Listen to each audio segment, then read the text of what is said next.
Manchester United, left to right, kick off, and the ball is played straight to Alan Davis, who tucks it back to Duxbury, and Duxbury plays it square to Gordon McQueen in the middle of his own half. McQueen, the tall Scot, chips it forward into the middle of the Brighton half.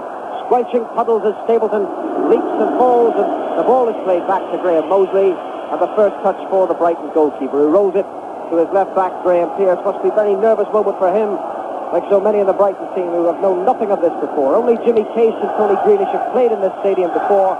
Case for Liverpool, of course, in his 9th appearance at Wembley. Tony Grealish for the Republic of Ireland, and also, incidentally, as a Gaelic footballer. The ball played from right to left by Graham Mosley, dropping in the middle of the United half. Alderson heads it through. Robson goes charging through, and Bailey comes off to claim it off the centre-forward's toe.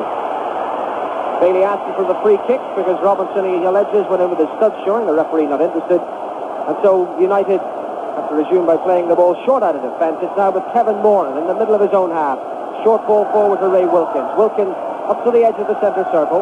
Has a little look, checks and plays it wide to the right. The near side as we look. Mike Duxbury on the ball now for United. Duxbury plays it through for Whiteside, who's come away from the middle, but Gatting was in firmly. His challenge puts the ball back up the Brighton left wing, and Robinson has it now, but he's tackled by Duxbury just inside the Manchester United half. And Brighton of a throw, near side, Manchester United right. Graham Pearce, the former printer, now the full-time pro with Brighton, takes the throw to Gordon Smith. Smith gets it back to Pearce. Pearce has to scurry a bit. Loose ball from him. Then Wilkins plays it against the referee, loses possession. Smith wins it for Brighton, but his ball forward went to no one in particular. Moran collected, played it back to Gary Bailey. Well, just a matter of 2 minutes gone.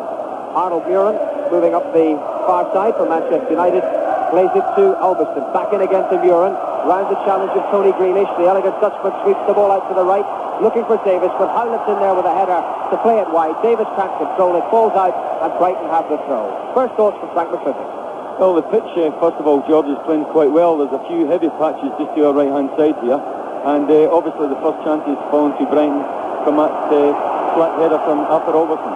It'll be very interesting. I was listening to Claudio just before there talking about United's midfield, and that's where I think if they can overcome the loss of Moses and Koppel, which are two very important players to United, and I think it could be a reasonably easy win if there is such a thing in the cup final, because man for man they're a much stronger side than Brighton, but of course they have the advantage of being the underdogs, and they can come here nice and relaxed and really enjoy their game.